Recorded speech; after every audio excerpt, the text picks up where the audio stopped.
What do you think is the greatest threat to your dweller on the threshold?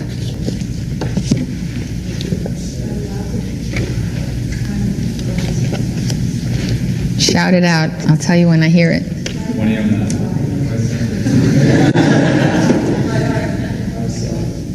Fearlessness.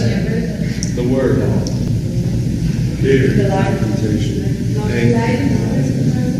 The word is getting there.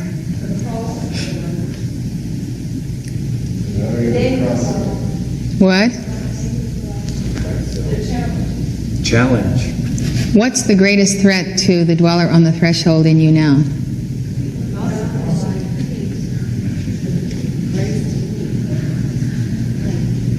Somebody said Christ. That's getting there. Who else? What else?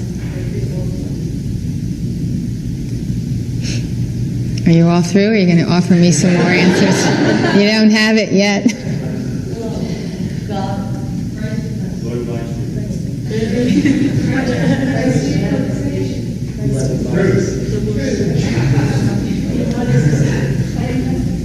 Well, getting cast out. What? Getting cast out. Okay, well, I'm glad I asked the question. Most of your responses are metaphysical. And metaphysical means beyond the physical, and it usually deals with thought forms and ideas, but it doesn't deal with action. You see, your soul is not a threat to the dweller on the threshold unless two things happen: that the soul sees through what it is and then has the ability to conquer it and cast it out. So the dweller on the threshold really isn't ultimately challenged by your soul or, quote, the light or the truth. These are metaphysical abstracts. The truth isn't truth unless it's incarnate. Light isn't light that's going to bother the dweller unless it's directed to the dweller. So what it comes down to is the greatest threat to the dweller on the threshold is the living teacher or the embodied guru. Because the guru is guru because God has sent the guru to embody the word, to embody the I am presence. The I am presence is the word because the name of the I am presence is I am that I am. So the one who embodies I am that I am is the greatest threat to the dweller on the threshold because that one has the power to cast it out. And this is why you have a living master. Now, the greatest threat to your dweller may be El Morya or Saint Germain or the master of your choice. But you have to realize that we have a messenger and an office and a mantle of messenger because that one embodies the authority of the ascended masters and can wield it in your defense. We are approaching the moment when I will be making clearance calls for the removal of anything and everything the Great Law will allow to be taken. The law only allows that to be taken which you surrender and are willing to let go of. The problem is that most people do not understand what is the dweller on the threshold. You know it's the point of the carnal mind. But the dweller on the threshold is far more insidious. It is reptilian by nature. It occupies both the land and the sea, the physical and the astral body. It probes the mind. It works as the carnal mind. But it is like the subconscious and the unknown force. You'll pardon this parallel, but it is very apt. It's like waking up one morning and finding that you have terminal cancer whose tentacles have spread through all your organs and all your body. And there's nothing that can be done. That is how the dweller on the threshold is. It invades the mind and affects your thinking process. But at the same time, it colors your ability to perceive your own thinking process objectively. So you may have a host of delusions that are not really real within your mind, but you don't know that they're unreal, and therefore you haven't identified the dweller. You have not really identified what is to be cast out. And it's like not identifying a cancer that is already spread. You don't know it's there, so you think it's you. Whatever is in your body you consider to be yourself. So a foreign invader can invade that body, practically take you over, destroy conscious existence, and it's all over with before you even know that you've been had. And that's how the dweller on the threshold is. Now, who is the threat to that dweller? The one who identifies it and is willing to wrestle with it.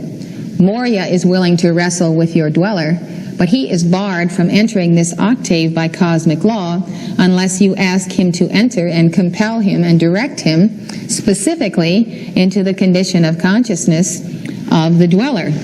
Well, the dweller is an all-encompassing word, so let's say a mental cancer would be one aspect of it. If you can't name the problem, you can't cure the disease. So in other words, the guru becomes the physician and the teacher. And if you have someone in embodiment who has that mantle, that person, by your placing yourself as a student, by your free will putting of yourself before that person in that relationship of Guru Chila, that guru can come along at any hour and say, this has got to go, and expose your human creation, wrestle with it, bind it, and be willing to receive on the return current of that exchange the hatred of that carnal mind. Everyone's carnal mind, until the point they balance 100% of their karma and are Christ incarnate, hates the guru, hates the embodied teacher or the word incarnate more than any other factor in the universe, because it is the one who has the authority to move in when that authority is given by the Chila, and to take the disease, to remove the cancer, to bind the carnal mind, even when the individual does not know that he is so diseased or what problem he has. So if you put yourself in a relationship of trust to me, that authority is upon me to make the call for the binding of your human consciousness. I must, however, enlist your cooperation by giving you a teaching that exposes the condition, the properties, the characteristics, and the symptoms of that dweller. And the most effective surgery that is performed is when you say, I see what you have been telling me, and I recognize I have allowed this to fester and foment in my consciousness, and I'm ready for it to go. And that doesn't just mean a passive readiness, come now, mother, and just scoop this thing out of me and take it away. It means I will actively engage myself in displacing this tumor with the right consciousness, the love flame, the heart of the Almighty. And that takes the work of the ages of the recreation of Christ in your temple by you, and the calling for that Christ, the living of the path of Christ. In other words, it takes all the conditions that we read yesterday in the book of John, the obedience and the love to that person.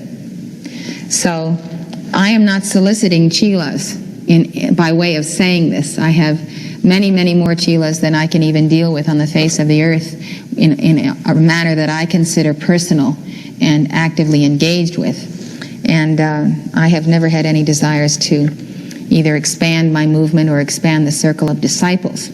The reason I'm telling you this is so that you understand what is the mantle given to me by Padmasambhava, and why Saint Germain had to have someone in embodiment with the authority of Guru, because this is what must be done in preparation of yourselves for the crucifixion, the resurrection, and the ascension. You can't pass the initiation of the crucifixion if the prince of this world comes and finds something in you.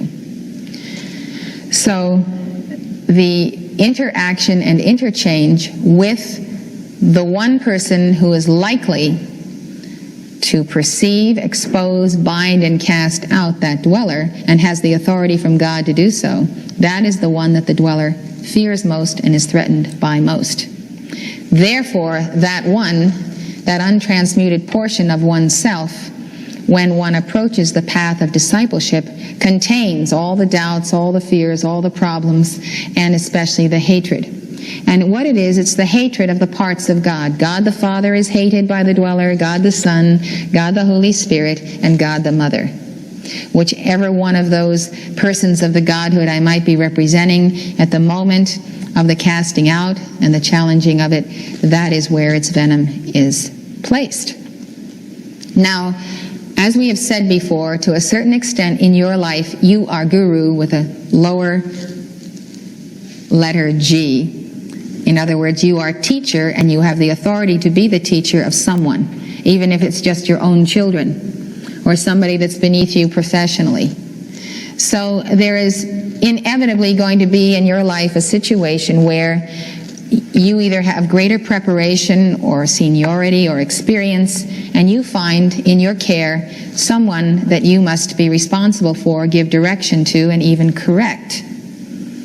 And you will have the experience of the animosity and the reaction of the carnal mind or the dweller the first time you raise your voice and say, let's say you're taking roll call at work. You were 5 minutes late to work today, so-and-so, you're supposed to be in on time. Just that is enough to arouse the absolute ire of the dweller on the threshold, because nobody likes to be told anything by anybody else in this world, and especially not by someone that they don't think is any better than they are. You probably tolerate me because I'm wearing the mantle and because I have a little experience on the path. But I have seen situations where, for one reason or another, I was in the midst of a crowd and I was not recognized, and I gave a direction like, let's walk in this direction, or let's do this and let's do that, and nobody bothered paying attention to me at all, They were just doing what they felt like doing, and because somebody called nobody was saying it, it didn't make a particle of difference. And then all of a sudden somebody recognized, oh, Mother, it's you, and then they all decided to do what I suggested. So by the grace of God, the mantle of the brotherhood becomes the authority that tames the carnal mind, and by the momentum and the faith you have in the dictations and the teaching, you stop and listen. So at some point of your soul's oneness with Christ, you have determined to put down that reaction of the carnal mind and listen. And some people listen for a few months, some people listen for a few years, and some people listen longer, depending on the point at which I step on the toe of that dweller, and the soul is so aligned with that dweller, so integrated, meshed with it, that it feels threatened, and it says, thus far and no farther. I'm not going to listen to this woman anymore because she's not telling me the truth. I'm going to listen to Jesus Christ only, or Saint Germain only, or Almighty God only, and that's the point of the parting of the way. You're no longer my teacher. That's okay. That's everybody's free will and everybody's right to do that. There's a point at which you decide what's inside of you is louder and clearer to you than what I'm saying. Well, ultimately, I'd like to see everyone responding only to their own holy Christ self, because obviously I can't live people's lives for them. And that's the whole point of the teaching. Your own Christ discrimination, your own Christ self is supposed to be your teacher, and the messenger is the messenger of your own guru. And the reason that the dweller fears me more than it fears your Christ self is because you are not actively engaged in the full power and mantle of your Christ self at this point on the path.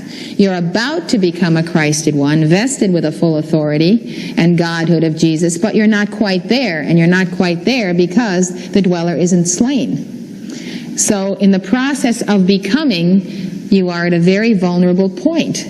Because it's like little children. They never feel like they're little children. They feel like they're grown-ups and should be entitled to grown-up decisions and grown-up privileges and grown-up rights. And it gets worse and worse as they get to be teenagers, because teenagers are fully convinced that they're adults, and you never can make the mistake of calling them children.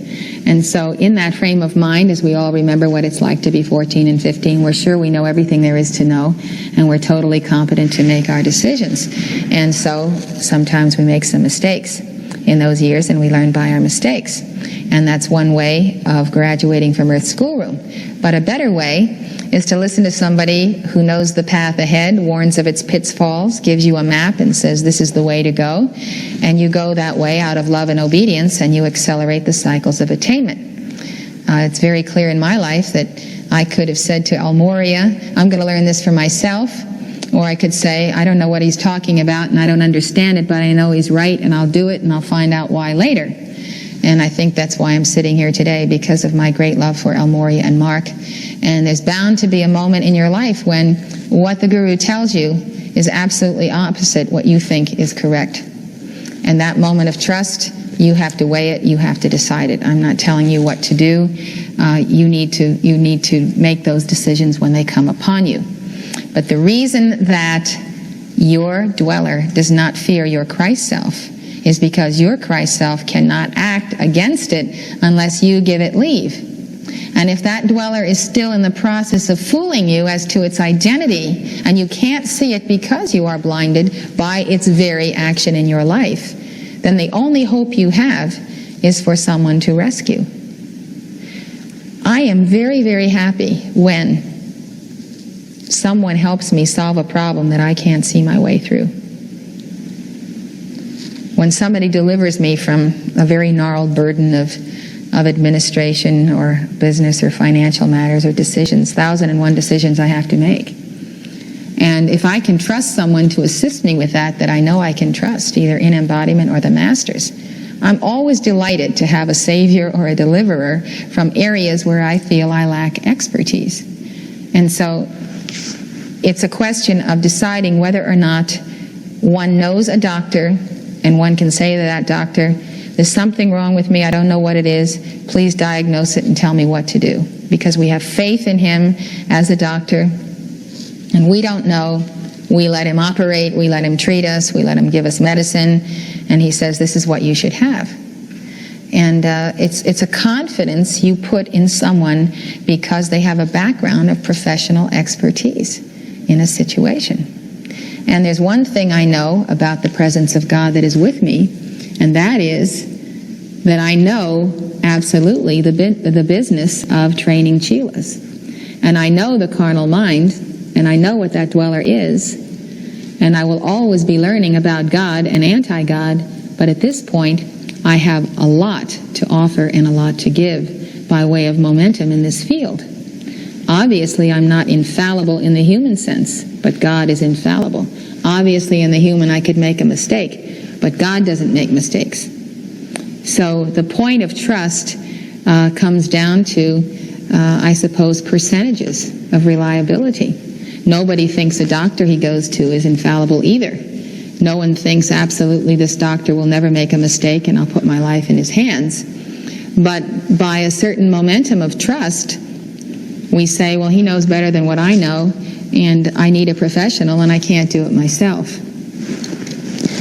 So we are at the point in our Chilaship at the end of Summit University when initiations can accelerate.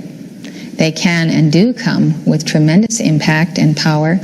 And the point where I'm going to do your clearance calls and burn those letters in all 3 levels, that is the point where you are integral to the process and should have gone before me already with a great God determination to bind the dweller on the threshold that opposes the teacher. The teacher represented in myself, only represented. I am not the teacher. God is the teacher, the Christ self is the teacher, the masters are the teacher.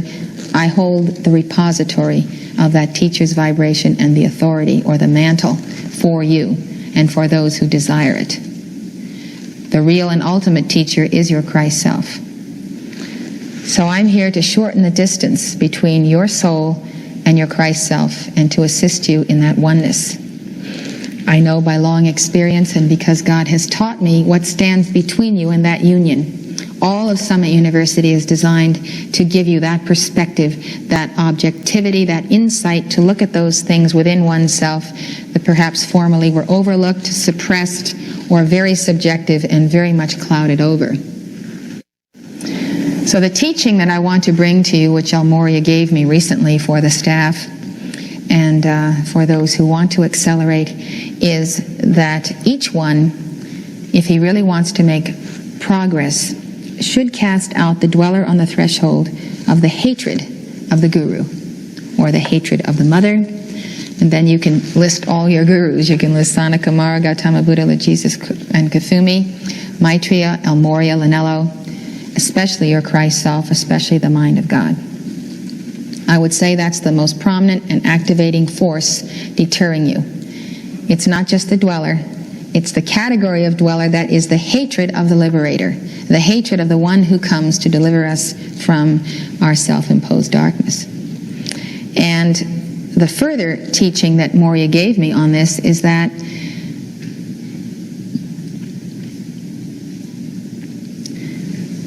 That is the coloration or the mask or the vibration of the beast of the synthetic self, hatred of the guru. That's its foremost and most prominent quality. And this is why there is so much in the world today, and has been for centuries, but today it's very prominent, rebellion against authority. The normal course of authority that has to exist in civilization. There are some people that no matter who it is, they want no one telling them to do anything. And that really is the ultimate authority of the fallen angels against God himself. So we have to analyze who is in charge of us and determine whether it is Christ or Antichrist. But the automatic rejection of any authority means the breakdown of society. It means anarchy. You know the term anarchy. There's nobody that is respected to govern. Every man governs himself. Every man is a law unto himself, and society cannot exist in that situation. The masters consider that the offices of authority in society, in towns, town government, boards of education, police, armies, and so forth, must exist even if they are filled by the wrong people, because the very framework of government must continue. And if the people do not like who is over them, the United States government and Constitution gives them the right for change, for a lawful change by the electoral process, or by the mandate of the people, or by the press, the freedom of the press that allows one to expose individuals that are in power. So the binding of the dweller on the threshold of the hatred of the guru and of the mother becomes the removal of a block really to your own Christ self. But it can remove that resistance to the call I will be making within a very few days for the clearance of everything you write in your letters or have written. So I think it's only fair that you realize that El Morya's point is that so long as that substance remains in you, it is a focal point for the anti-guru of the whole planet and for the cosmos, which means that we're working against ourselves.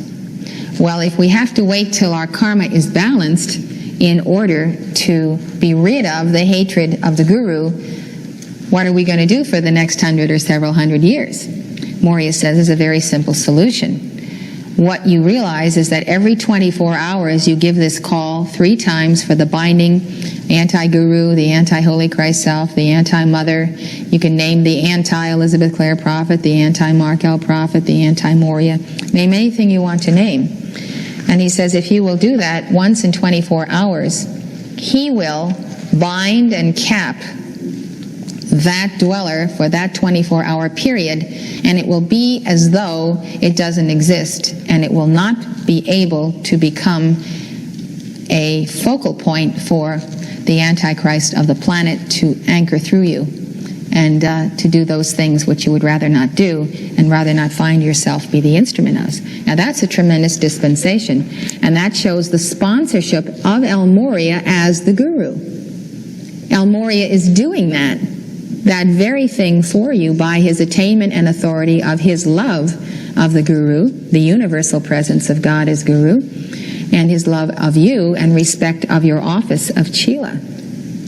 The second thing you can do, the casting out the dweller of, is the opposition and the hatred of the office of Chela, because the world hates the Chela, and you don't want any hatred of that residual in yourself, or you'll magnetize it to yourself.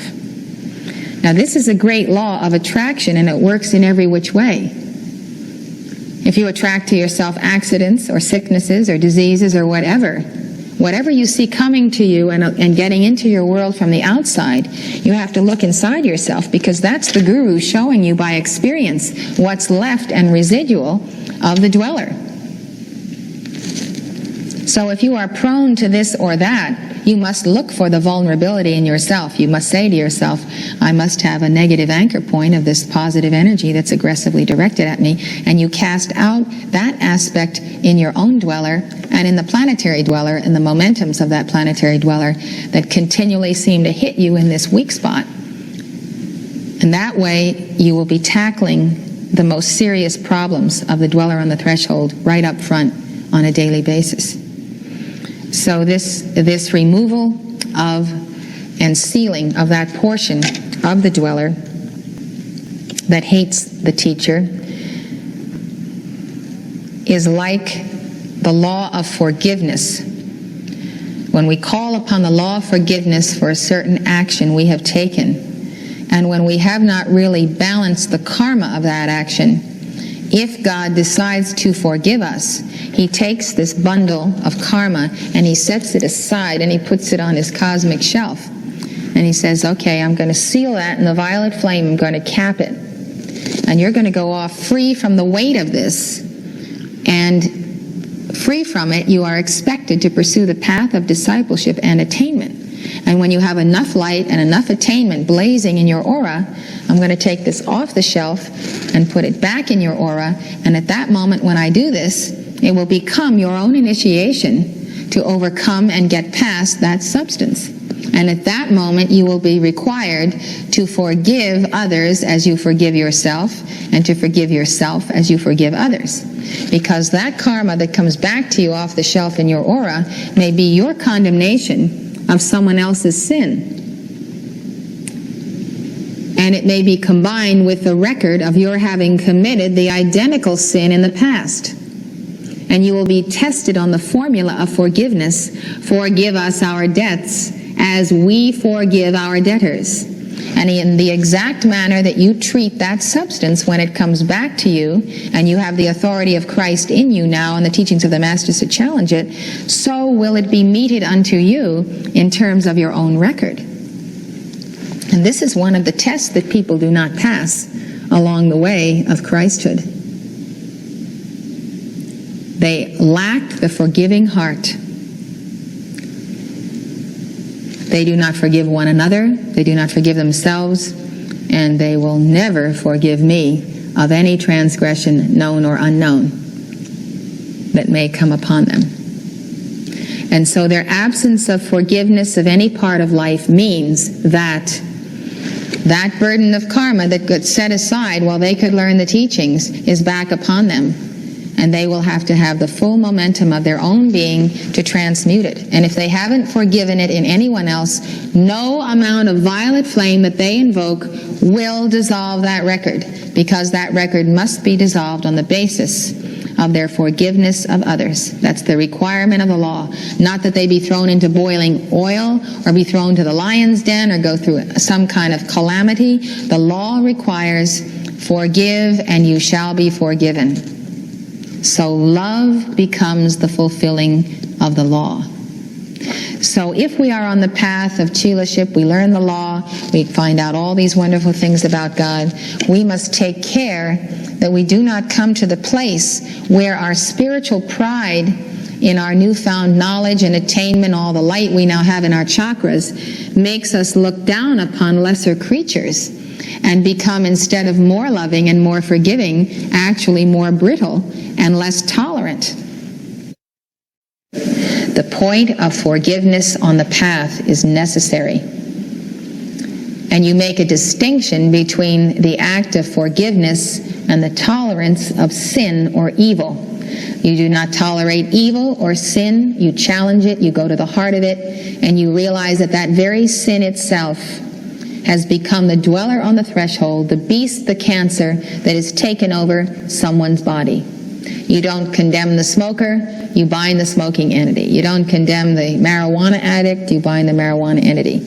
Well, it works for every phase of life. There's some things that we find it's easier to forgive because we're objective. We realize people are victims. And then we get into those gray areas where we lose sight of the difference between the sin and the sinner, and pretty soon we are heaping condemnation upon people instead of being the good shepherd that saves them from the wolf.